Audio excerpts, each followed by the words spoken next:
Pues les voy a pedir que abran su Biblia primero que todo a Isaías capítulo 7. Isaías capítulo 7. Vamos a divagar un poquito de nuestro estudio en Mateo para hablar acerca de la Navidad y lo que esto significa para nosotros. ¿Y por qué la celebramos? ¿Por qué la recordamos? Así es que vamos a abrir nuestras Biblias al libro de Isaías capítulo 7. Y creo que ustedes saben para dónde vamos con esto, pero vamos a ver. Entonces, Isaías 7, y vamos a orar una vez más. Padre Celestial, al abrir tu palabra, como siempre, queremos que tu Espíritu nos enseñe, que tu Espíritu nos muestre, que tu Espíritu nos revele lo que tienes para nosotros, que abra nuestro entendimiento y nuestro corazón, Señor, para recibir lo que tienes preparado, Señor. En el nombre de Cristo Jesús, y todos decimos, amén. Pues como hemos estado diciendo, estamos celebrando la Navidad, que es la fecha en la que se supone o creemos, o mucha gente ha deducido que quizás Jesucristo nació. Como decía Karina al principio, en realidad no sabemos cuándo haya nacido. Sabemos por el clima de Israel que definitivamente no fue en diciembre, pero es el día que se ha escogido para celebrar la Navidad, y recordamos el nacimiento de nuestro Señor Jesucristo, y es algo muy significativo para nosotros como cristianos. Ahora, cuando pensamos en la Navidad, hay tantas cosas que buscan quitarnos la atención del verdadero significado de la Navidad, ¿no es cierto? Las luces, las tiendas en especial, todo está en especial. Mañana va a haber gangas, que qué bárbaro. Okay, así es que si se esperaron como yo para comprar los regalos, mañana les van a salir bien baratos. Okay. Entonces, todas esas cosas nos tratan de quitar la atención de lo que verdaderamente es la Navidad. Las luces, los regalos, los arbolitos, ¿verdad? Tantas cosas que se han inventado para quitar la atención de lo que verdaderamente es la Navidad. Inclusive cosas que son muy religiosas, símbolos de nuestra creencia, quitan la atención de lo que verdaderamente es la Navidad. Por ejemplo, tenemos el pesebre, ¿verdad? Pensamos en la Navidad, pensamos en el pesebre, pensamos en el niño Jesús, pensamos en los Reyes Magos, pensamos en tantas cosas, ¿sí? Pero la verdad de las cosas es que hay algo mucho más poderoso, mucho más sublime, mucho más glorioso que pasó durante la Navidad de lo que a veces podemos ver en el mundo. Vemos que la Navidad o la natividad o nacimiento de Jesús fue profetizado muchísimos años antes de que sucediera. Y una de las profecías que tenemos por costumbre citar y o poner en tarjetas de Navidad, etcétera, es precisamente la de Isaías 7:14.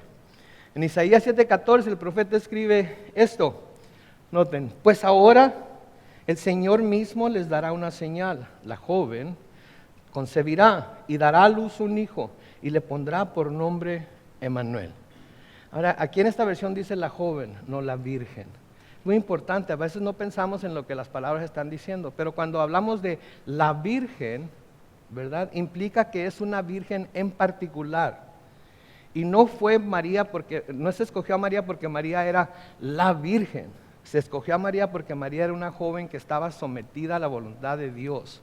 Okay, porque María era una joven que estaba dispuesta a hacer la voluntad de Dios, le costara lo que le costara. Entonces no era la virgen, fue una joven que se llamaba María. Otra profecía es la que leemos acerca del nacimiento de... Ahora, algo importante de señalar aquí. Noten que la joven concebirá y dará a luz un hijo. Concebir es una función humana, ¿sí? Es una función humana. Los seres humanos somos concebidos por nuestros padres y luego nuestra madre da a luz, ¿verdad? Nos da a luz, o sea, nos trae a este mundo.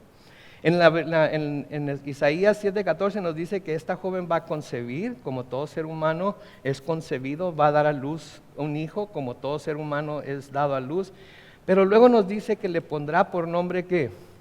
Emmanuel. Y Mateo nos dice que el nombre Emmanuel quiere decir que Dios con nosotros. Entonces vemos ahí en Isaías 7:14 la humanidad de Jesús y vemos la divinidad de Jesús al mismo tiempo. Esto es importante, porque si el Señor Jesucristo va a poder salvarnos, es porque Él es hombre para representarnos delante de Dios, pero también es Dios para representar a Dios delante de nosotros. La otra profecía es Isaías capítulo 9 y el versículo 6, en donde se nos dice esto, porque un niño nos es nacido, un hijo nos ha sido concedido o dado. Sobre sus hombros llevará el principado y su nombre será Consejero admirable, Dios fuerte, Padre eterno y Príncipe de paz. Entonces, de nuevo, vemos aquí, un niño nos es nacido, no apareció de repente. Sí, no cerraron los ojos las personas que estaban ahí cuando el Señor Jesucristo nació y luego de repente, ¡pum!, ahí está en el pesebre. Como suele suceder en algunas casas por costumbre, ¿verdad? Se tiene el pesebre durante diciembre y luego en diciembre 24, como a las 12 de la noche, ponen el muñequito y al siguiente día se despiertan, ¡ay, ya nació!, ¿verdad? No, duró en el vientre de María 9 meses como todo ser humano y nació igual como nacimos nosotros, igual como nacieron nuestros hijos. María no fue escogida para dar a luz sin dolor o para dar a luz de una manera sobrenatural. María fue escogida por su sujeción a Dios y someterse a pesar del dolor, a pesar del sufrimiento, a pesar del estigma de la cual iba a hacerse, decidió obedecer al Señor y someterse a Dios. Y luego nos dice ahí que un hijo nos ha sido concedido o nos ha sido dado. ¿Sí? El niño nació, pero el hijo nos fue dado. ¿Verdad? El Señor nos dice en Juan 3:16, un versículo muy famoso que dice que de tal manera amó Dios al mundo que dio a su hijo unigénito. ¿Qué hizo? Dio a su hijo unigénito, ¿verdad? Él lo entregó. Y lo entregó en la forma más común y corriente, más normal que cualquiera pudiéramos esperar, que fue por un medio de un nacimiento natural. ¿Por qué? Porque se trata de enfatizar la humanidad y la divinidad de Jesús. Importantísimo para nuestra fe cristiana, que Jesús era 100% hombre y era 100% Dios. Si no es hombre, no nos puede representar delante de Dios. Si no es Dios, no puede representar a Dios delante de nosotros. Ahora, los tiempos en los que estas profecías se dieron, por primera vez el mundo y la nación de Israel en particular se encontraban en una oscuridad terrible. Sí, los sirios y el reino del norte se habían reunido o se habían unido para atacar el pueblo de Judá, para aterrorizarlos, dice, de hecho en el libro de Segunda de Reyes, lo vamos a estudiar en unas semanas más, para aterrorizarlos, y todo el mundo estaba completamente atormentado por lo que les podría pasar. Era un tiempo oscuro, ¿sí? Cuando finalmente estas profecías se cumplieron, el mundo e Israel en particular también estaban sumidos en una oscuridad tremenda. Si los romanos habían extendido su imperio a muchísimas partes del mundo conocido, y uno de esos lugares que eran parte de su imperio era el pueblo y la tierra de Israel. Y sabemos cómo trataban los romanos al pueblo de Israel, bueno, cualquier pueblo que conquistaban. Los romanos siempre buscaron mantener la paz, pero buscaban mantener la paz a su manera.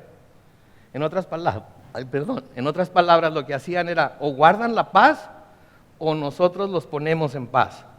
Esa era la paz romana, ¿sí? Esa era la manera en la que Roma trataba de mantener la paz en el mundo, con la bota, con la lanza, con el arco, ¿sí? Y todo mundo vale más que mientras se comporten, mientras no hagan olas, mientras no se porten mal y levanten polvo, todo va a estar bien. Pero si empiezan a rebelarse, si empiezan a hacer cosas que pueden ser peligrosas para el imperio, agárrense, ¿sí? Entonces, cuando finalmente esta profecía se cumplió, ¿se acuerdan por qué María y José tuvieron que ir a Belén? Porque el emperador les dijo que tenían que ir a Belén a ser censados. ¿Y ustedes creen que fue difícil para María y José ir a Belén desde Nazaret para ser censados? Sí lo fue, pero el emperador romano había decretado que eso era lo que tenían que hacer. ¿Y qué hicieron? Obedecieron y fueron, porque si no, se les armaba. Hoy de nuevo celebramos la Navidad, y aunque quisiéramos decir que las condiciones en el mundo han cambiado por completo, todos sabemos que no es así, ¿cierto? Todos sabemos que no es así. Vivimos en un tiempo en el que no podemos negar que el mundo está sumido en una terrible oscuridad. Está sumido en tinieblas, está sumido en confusión. Hay guerras y rumores de guerras. Hay gente que se está matando la una a la otra. Hay perversión, hay todo tipo de pecado, hay todo tipo de cosas que van tan en contra de quien Dios es y lo que Dios nos habla en su palabra, que la mayoría de la gente, y no creo que me equivoque a decir la mayoría de la gente, está confundida. ¿Sí? Necesitamos luz, necesitamos algo que nos alumbre, necesitamos algo que nos dé dirección, necesitamos algo que nos traiga paz, necesitamos algo que nos ayude a distinguir entre lo bueno y lo malo. Vivimos en un tiempo en el que el mundo de nuevo está sumido en la oscuridad, pero quiero que sepan algo esta mañana al celebrar la Navidad, que la promesa de estas profecías a Israel aún siguen vigentes para nosotros hoy. Aún siguen vigentes para nosotros hoy. Y hoy más que nunca debemos prestar atención a ella. Porque si bien está hablando en esas profecías de la primera venida del Señor Jesucristo, también tiene un cumplimiento futuro. Esas mismas profecías tienen un cumplimiento futuro. Así, tal y como están, tienen un cumplimiento futuro.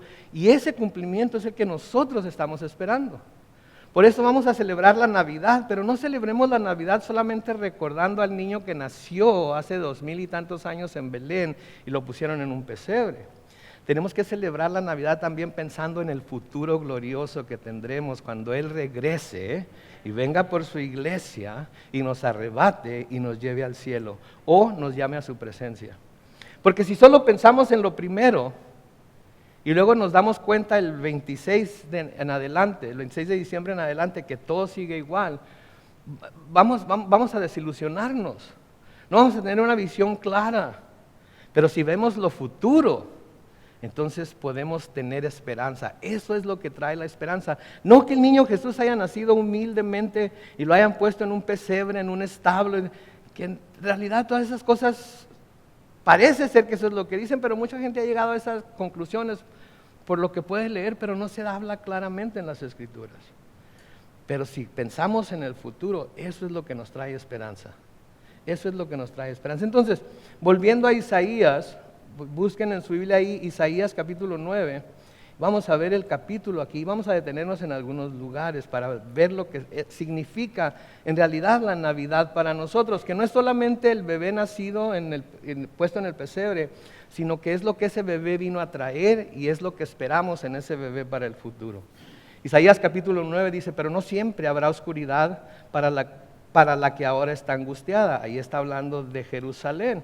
Yo diría que ahí también está hablando en un tiempo futuro para la tierra en general, porque Pablo nos dice en Romanos que la tierra gime, ¿sí? Así como nosotros, por ver la venida del Señor.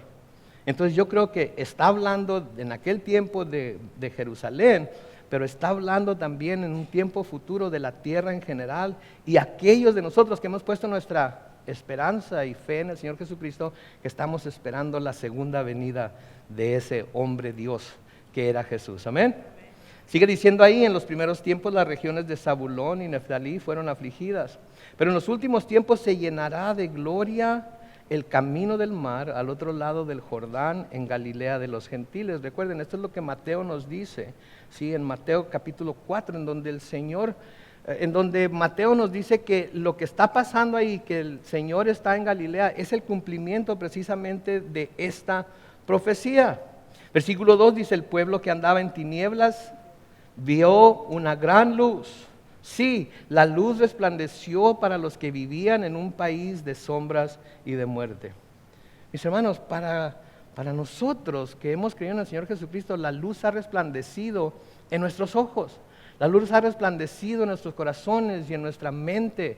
La luz ha alumbrado nuestra vida, ha alumbrado nuestro camino, y ahora tenemos un camino claro que seguir, que nos va a llevar tarde o temprano a la gloria de Dios. Porque una de las razones por las que ese bebé vino a la tierra, vino de hecho para traer no solo la luz, sino para ser la luz del mundo, que tanto necesitaba el mundo en aquel tiempo, que tanto necesita el mundo hoy, que tanto necesitamos nosotros para poder caminar en esa luz. El apóstol Juan escribe en Juan capítulo 1 los versículos 4 y 5. En ella, está hablando aquí del verbo, de la palabra, como lo dice la Reina Valera contemporánea, en ella estaba, la vida. ¿Y la vida era qué? La luz ¿de quién? De la humanidad.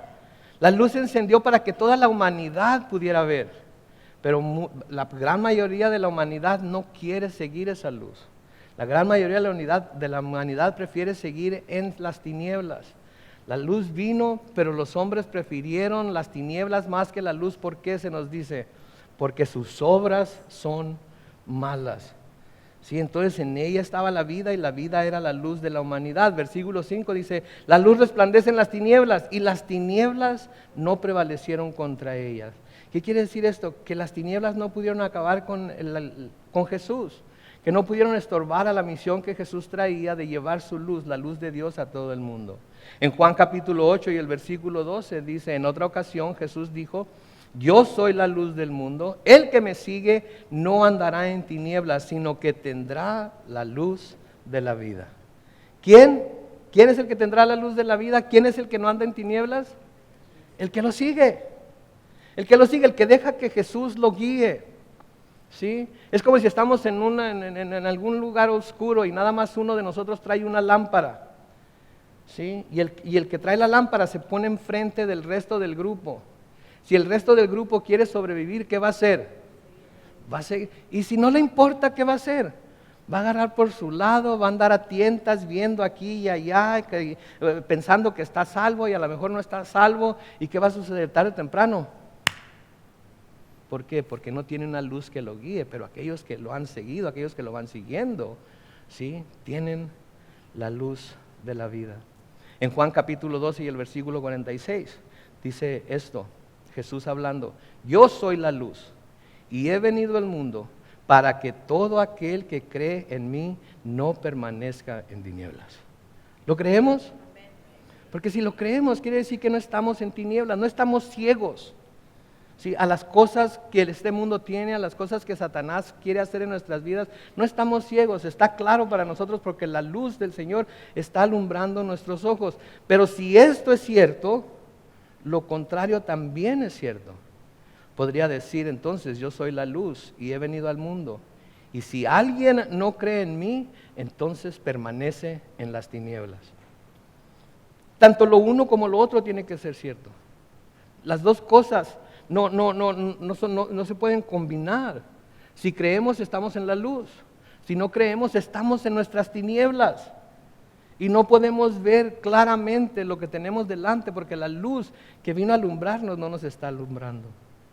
Ahora, Jesús vino a alumbrar, como lo profetizó Isaías, Jesús dijo de sí mismo que Él era la luz del mundo. Y Jesús sigue siendo la luz del mundo, ¿cierto? Y de nuevo, si le estamos siguiendo, no importa qué tan cubierto de oscuridad y sombras y de muerte y tinieblas parezca que está el mundo, nosotros estamos en la luz. Nosotros estamos en la luz, vemos con claridad, vemos lo que está pasando y esto, aunque nos trae cierta preocupación, en realidad no tenemos miedo de las tinieblas, no tenemos miedo de la oscuridad, porque la luz del mundo, que es Jesucristo, está en nosotros y sobre nosotros, ¿sí? Y entonces vemos lo que pasa y decimos, Señor, pero no decimos, Señor, líbranos. Al menos yo no digo, Señor, líbranos, como la gente piensa en ser librado, ¿verdad? Yo digo, líbrame, pero líbrame llevándome al cielo ya de una vez. Ya ven por tu pueblo, ya no quiero estar aquí, ya no quiero permanecer en este mundo, ya no quiero ver qué tan más malo se puede hacer. Quiero experimentar tu bondad en el cielo. Pero finalmente la decisión es ¿de quién? De Él, porque Él es soberano. Pablo le dice a los Corintios en 2 Corintios 4:6, porque Dios, que mandó de las tinieblas surgiera la luz, es quien brilló ¿en dónde? En nuestros corazones, para que se revelara que el conocimiento de la gloria de Dios, ¿en dónde? En el rostro de Jesucristo. ¿Se fijan? Es la importancia de Jesús y de que creamos que Jesús es quien dijo ser. Sí, porque Dios mandó que de las tinieblas, ¿se acuerdan en el principio? Dios, ¿qué dijo? Hágase la luz, ¿y qué sucedió? La luz se hizo, ¿verdad? Así con Jesucristo al venir al mundo se hizo la luz y ahora el mundo no tiene por qué andar en tinieblas. Si anda en tinieblas es porque ese es su deseo, es porque no quiere ir a la luz, porque si va a la luz sabe que sus obras van a ser expuestas y sus obras son malas. Pedro nos dice en 1 Pedro capítulo 2 y el versículo 9, dice, pero ustedes son ¿qué? Linaje escogido, Primera de Pedro 2:9, sí, real sacerdocio, nación santa, pueblo adquirido por Dios, para que anuncien los hechos maravillosos de aquel que los llamó de las tinieblas a su luz admirable. ¿Se fijan? Estamos en luz.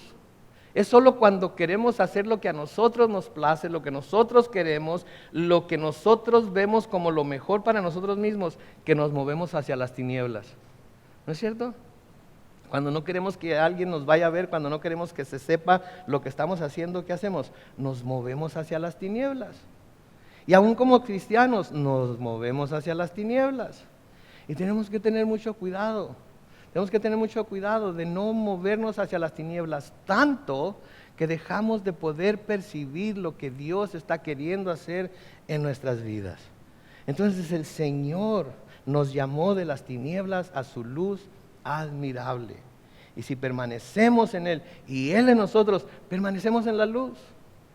A veces hasta con la luz prendida nos tropezamos, ¿no es cierto? A veces hasta con la luz prendida nos agarramos a patadas con la pata de la cama, ¿no es cierto? Digo, están las lucesotas ahí prendidas, de todos modos, ¿sí? Ahora imagínense cuántas veces tropezaríamos con las luces apagadas siempre. Como cristianos también. Aun cuando estemos en la luz, al menos que haya alguien aquí que ya la hizo, todos la regamos. ¿Hay alguien aquí que ya no la riegue? No, todos tropezamos, aún con la luz, pero, no tropezamos como lo hacíamos cuando estábamos en tinieblas, ¿sí? En tinieblas podíamos darle una patada a la pata de la cama, nos sobábamos y llorábamos y todo eso, y seguíamos en las tinieblas, y en el siguiente paso, ¡zas!, otra patada a la cama, ¿verdad? Es asombroso que muchos de nosotros no estemos más dañados emocional, espiritual, inclusive podría asegurar financieramente, de lo que estamos, ¿sí? Porque hemos tratado de escaparnos de la luz a como dé lugar. Gracias a Dios por su persistencia para atraernos a la luz, amén. Gracias a Dios por su insistencia en abrir nuestros ojos y ayudarnos a ver con claridad lo que Él quiere hacer. Sigan leyendo ahí en Isaías capítulo 9, el versículo 3 al 6 ahora, dice: tú aumentaste el regocijo y acrecentaste la alegría. En tu presencia se alegrarán, hablando del tiempo de cuando el Mesías iba a venir la primera vez, como se alegran durante la siega, como se regocijan cuando se reparten el botín. Noten, todas esas son muestras de alegría, todos esos eventos causaban alegría en el pueblo, causaban felicidad en el pueblo, la siega, el repartir el botín después de una batalla, todo esto traía alegría, ¿sí? De nuevo, el saber que Jesús vino por nosotros, para salvarnos, eso debe traer también ese tipo de alegría a nuestras vidas. Versículo 4 dice: tú quebraste el yugo y la vara que pesaban sobre sus hombros y el cetro que los oprimía, como en el día de Madián. Señor, al venir a nuestras vidas y nosotros recibirlo, quebró el yugo del pecado sobre nuestras vidas, amén. Nos liberó del pecado, nos salvó de las tinieblas, nos ayudó a poder vivir una vida en la que ya no estamos esclavizados a los diferentes tipos de pecados en los que estábamos esclavizados antes, ¿sí? Versículo 5 dice: quemado será todo calzado que lleva el guerrero en el fragor de la batalla, pasto para el fuego será todo manto revolcado en sangre. Está hablando de una paz completa, verdaderamente de una paz mundial, pudiéramos decir, en la que no va a haber ninguna guerra, en la que no va a haber ninguna hostilidad, en la que todo va a ser paz, porque Jesucristo va a reinar finalmente, como vamos a ver más adelante. Y de nuevo el versículo 6 dice: porque un niño nos ha nacido, un hijo nos ha sido concedido, sobre su hombro llevará el principado y su nombre será Consejero admirable, Dios fuerte, Padre eterno y Príncipe de paz, ¿sí? El niño nos habla de la humanidad de Jesús de nuevo, que nació como todos los niños humanos que nacen en la tierra. Pero el título de hijo nos habla de la divinidad de Jesús, ¿sí? Su principado, noten que nos dice su principado, nos habla de su autoridad sobre toda la tierra. Y vamos a ver más acerca de esto en el siguiente versículo, pero noten los nombres que se le dan al Señor Jesús desde los tiempos en los que Isaías profetizó esto. Primero se le llama consejero admirable. Admirable es alguien que es digno de ser admirado, y la persona que es digna de ser admirada por las cualidades que demuestra, ¿no es cierto? Admiramos a la gente que muestra ciertas cualidades, especialmente cuando esas cualidades son usadas para engrandecer, exaltar, alabar, adorar el nombre del Señor Jesucristo, ¿no es cierto? Los admiramos. El Señor se le llama consejero admirable. Noten lo que dice Isaías capítulo 11 y el versículo 2. Isaías capítulo 11 y el versículo 2 dice: sobre él reposará el Espíritu del Señor, el Espíritu de sabiduría y de inteligencia. ¿El Espíritu de qué? De consejo y de poder. El Espíritu de conocimiento y de temor del Señor. Y aquí nos damos cuenta por qué Jesús, el ser humano, que vino a la tierra como uno de nosotros, podía hacer todo lo que podía hacer. ¿Por qué podía hacer todo lo que podía hacer? Porque el Espíritu de Dios estaba sobre él. Así como, vale la pena mencionarlo, el Espíritu de Dios está dentro de cada creyente. Así es que lo mismo que Jesús, pues por eso Él dijo: las obras que yo hago ustedes van a poder hacer, y mayores todavía. Sí, pero tenemos que hacer uso del poder del Espíritu Santo. Tenemos que hacer uso del conocimiento que el Espíritu Santo nos da. Tenemos que hacer uso de la inteligencia y la sabiduría que el Espíritu Santo nos da. Sí, y sobre todo tenemos que tener temor al Señor, porque el principio de la sabiduría es que el temor a Dios. Sí se la saben. Ok, van a pasar todos la prueba que tenemos después del servicio, lo van a pasar con 10, yo creo. Entonces, consejero admirable, y luego lo llama Dios fuerte. Dios fuerte. De nuevo, este es Jesús, el hombre Jesús, nacido de una virgen, nacido y puesto en un pesebre, se le llama Dios fuerte. ¿Sí? Dios fuerte. De nuevo, Isaías 7:14, pues ahora el Señor mismo les dará una señal: la joven concebirá y dará a luz un hijo y le pondrá por nombre Emmanuel, que quiere decir que Dios con nosotros. Mismos Dios hablando acerca del enviado y diciéndole al pueblo quién iba a ser. Cuando vean a esta persona a la que yo voy a enviar, pueden estar seguros de que es un Dios fuerte. Y estoy cometiendo un error al decir debería decir es el Dios fuerte. ¿Sí? Porque Él es Dios. Pónganse a pensar en María y lo que ella sentía, sabiendo que el hijo que acababa de dar a luz era el Hijo del Altísimo, como le dijo el ángel. ¿Sí? Y pónganse a pensar cuando miró que tenían que poner por nombre, que le iban a poner por nombre Emmanuel, Dios con nosotros. Pónganse a pensar si pensaría ella: wow, cada vez que estoy besando a mi hijo, estoy besando el rostro ¿de quién? De Dios. ¿Se pueden imaginar eso? Okay. Ay, ya se hizo del baño. Cada vez que le cambio el pañal a mi hijo, le estoy cambiando el pañal ¿a quién? A Dios. Tiene hambre otra vez. Cada vez que le va a dar de comer a su hijo, le está dando de comer ¿a quién? Piensen. Sí, porque a menudo podemos, el niño, el pesebre, sí, todo muy lindo, todo muy bonito, muchas luces, estrellas, etcétera, etcétera. Pero es Dios. Ese niño es Dios. Con todo su poder, con todo su esplendor, ese niño es Dios. ¿Sí? En Juan capítulo 1 y el versículo 1, la versión Reina Valera 60 dice: en el principio era el verbo, y el verbo era con Dios, y el verbo ¿qué? Era Dios. Y cuando habla de era, no quiere decir que era pero ya no es. Cuando habla de era, habla de que era desde siempre Dios, y será para siempre Dios. Aun cuando ahora esté limitado por un cuerpo humano, sigue siendo Dios. Y luego se le llama Padre Eterno.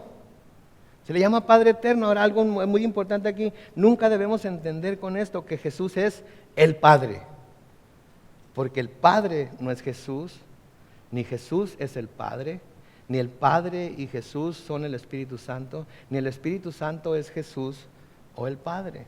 Son tres personas independientes de cada una, que las tres juntas, de alguna manera en la que nuestra mente finita no puede entender, hacen un solo Dios.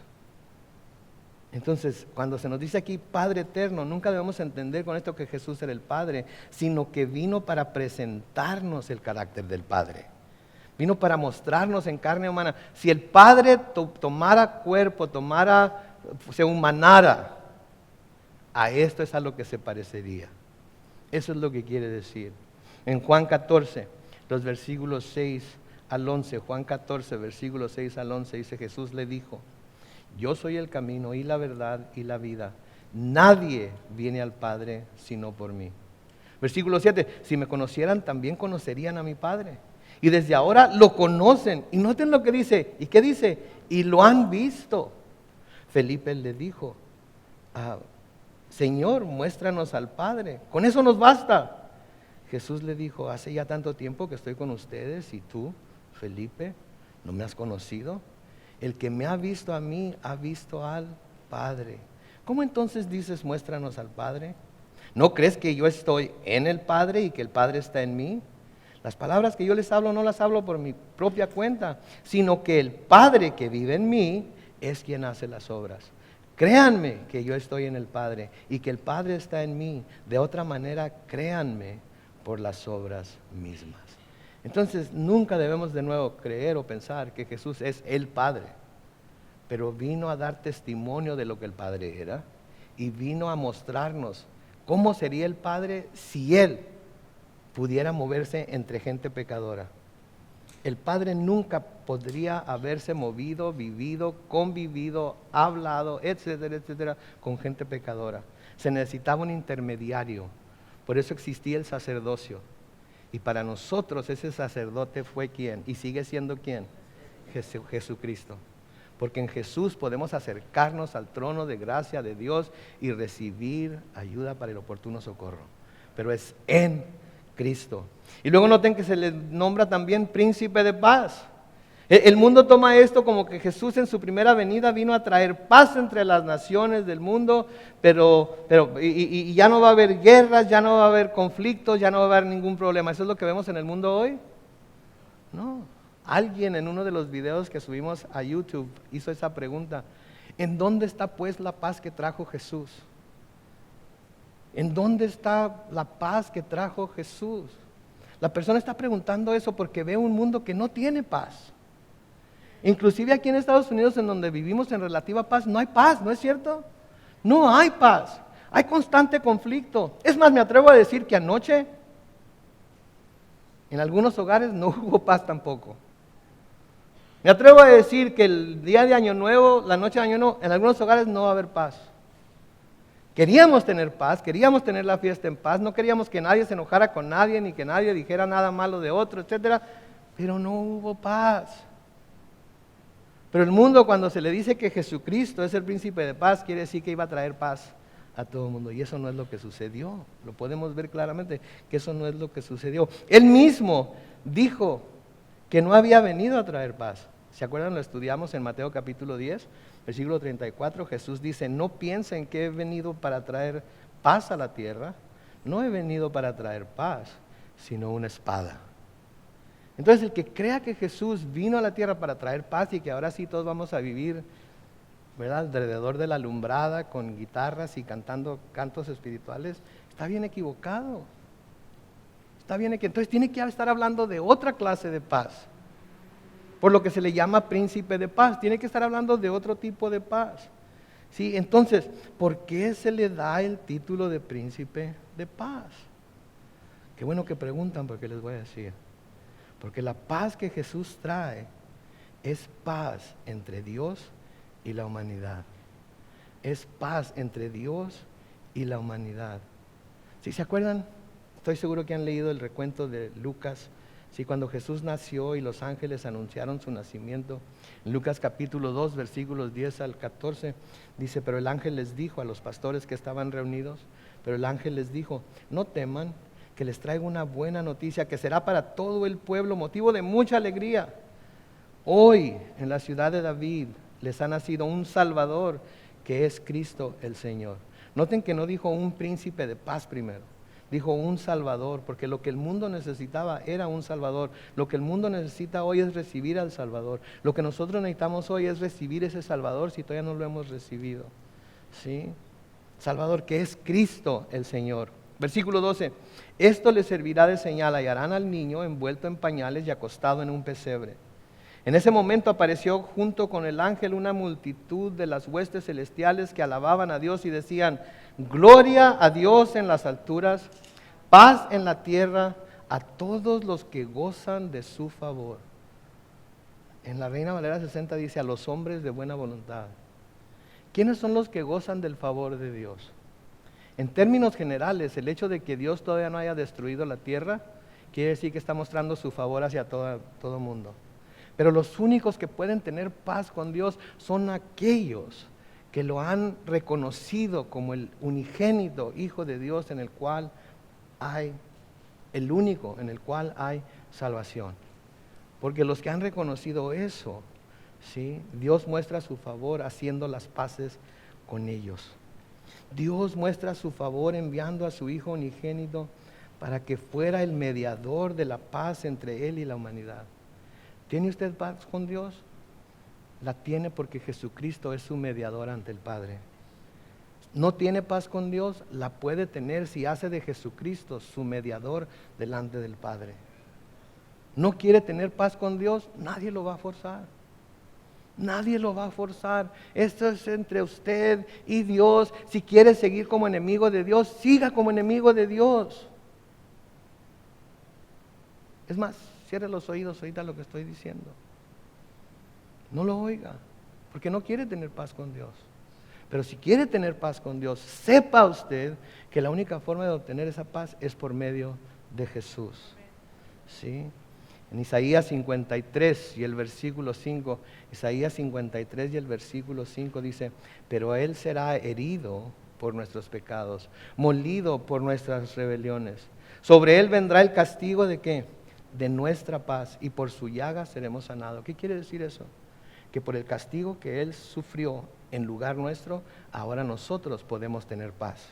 Lo que nosotros tendríamos que haber pagado para poder tener paz con Dios, Jesús, ese bebé que nació en un pesebre en Belén, el cual celebramos hoy, ¿sí?, Él tuvo que pagar por esa paz. En Romanos 5:1 Pablo dice: así pues, justificados por la fe, tenemos que paz con Dios. ¿Por medio de quién? De nuestro Señor Jesucristo. Únicamente, exclusivamente por medio de Él. En Colosenses capítulo 1, versículos 18 al 20, Colosenses 1, 18 al 20, Pablo escribe: Él es la cabeza del cuerpo, que es la iglesia. Él es el principio, el primogénito de entre los muertos, para tener la preeminencia en todo. Porque al Padre le agradó que en Él habitara toda plenitud. Versículo 20, y por medio de Él reconciliar consigo. El Padre por medio de Jesucristo estaba reconciliando consigo, que quiere decir hizo la paz, ¿sí?, y reconcilió consigo todas las cosas, tanto tanto las que están en la tierra como las que están en los cielos, haciendo la paz mediante ¿qué? La sangre de su cruz. Si tenemos paz, mis hermanos, con Dios ahorita y estamos listos para irnos al cielo, es porque Jesucristo decidió someterse a la muerte y muerte de cruz. Y Pablo nos dice en Romanos que aquel que no escatimó ni a su propio Hijo, ¿cómo no nos dará juntamente con Él todas las cosas? Versículo 7 de Isaías 9 dice: la extensión de su imperio y la paz en Él no tendrá límite. Quiere decir que esto va a suceder en el futuro. Cuando la paz no va a tener límite. La paz va a ser bendición para todo el mundo. La paz va a ser bendición para todos aquellos que reinen juntamente con Él durante ese reinado milenial del cual se nos habla en Apocalipsis. La extensión de su imperio y la paz en Él no tendrán límite. Reinará sobre el trono de David y sobre su reino. Otra vez, futuro. El Señor Jesucristo nunca se sentó sobre el trono de David, pero en el futuro se va a sentar sobre el trono de David y tomará su reino de nuevo.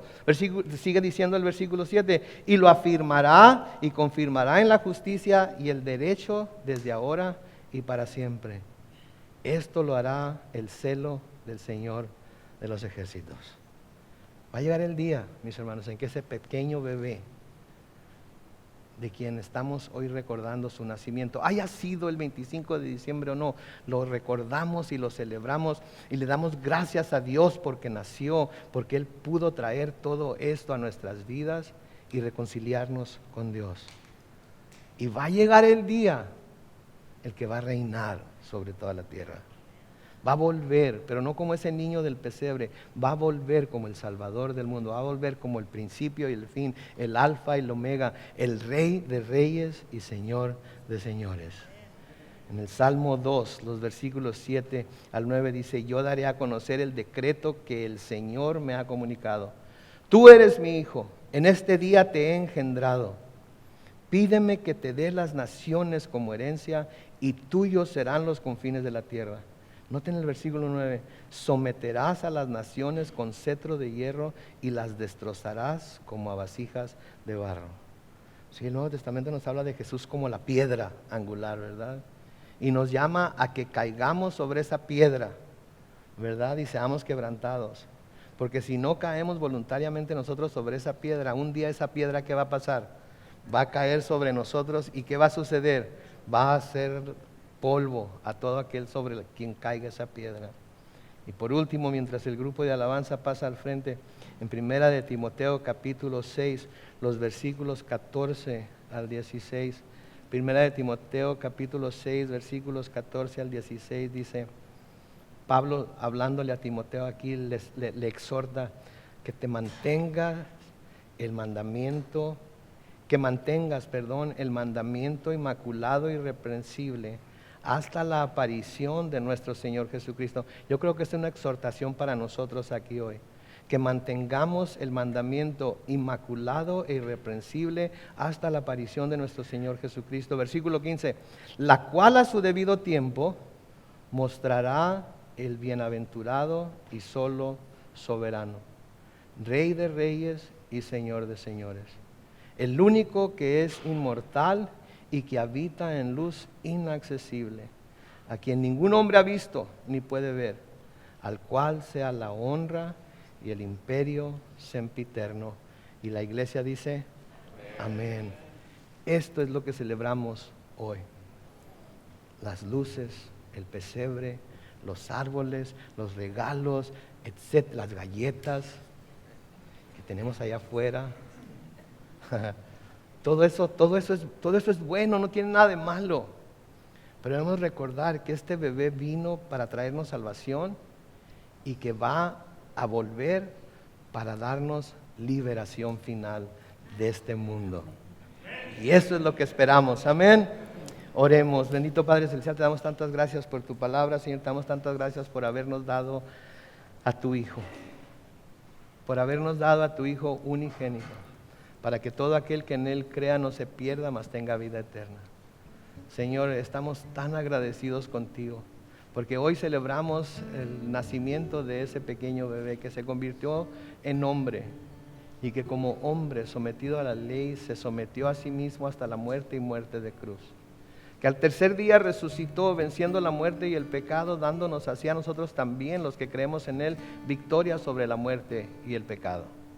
Así es que, Señor, hoy al celebrar su nacimiento, no solamente recordamos ese pesebre, no solamente recordamos esa noche, no solamente recordamos al bebé, también miramos hacia adelante, hacia el futuro, hacia ese admirable consejero, ese Dios eterno, ese príncipe de paz, sobre quien será puesto todo el reino, que reinará por toda la eternidad. Señor, al irnos a celebrar una vez más, yo te pido por cada persona que está aquí presente. Te pido, Señor, que las palabras dichas hoy se muevan en su corazón, que las vea claramente, que las reciba con el propósito con el que fueron dichas. Si hay alguien entre nosotros que todavía no ha reconocido a ese pequeño Jesús que creció, murió y resucitó para salvarnos de nuestros pecados, Señor, que hoy sea el día aceptable para ellos, que hoy sea el día de salvación. que no lo hagan haciendo una oración o pasando al frente, o que en su corazón haya una transformación que se manifieste en sus vidas por el poder del Espíritu Santo. Señor, al cantar estos últimos cantos que vamos a cantar, Señor, llena nuestro corazón de alegría por sabernos salvos en Cristo, por saber que Él pagó el precio por nuestra paz y que ahora tenemos paz contigo. Gracias, Dios, te damos hoy y siempre, en el nombre glorioso de Cristo Jesús. Y la iglesia de Dios dice: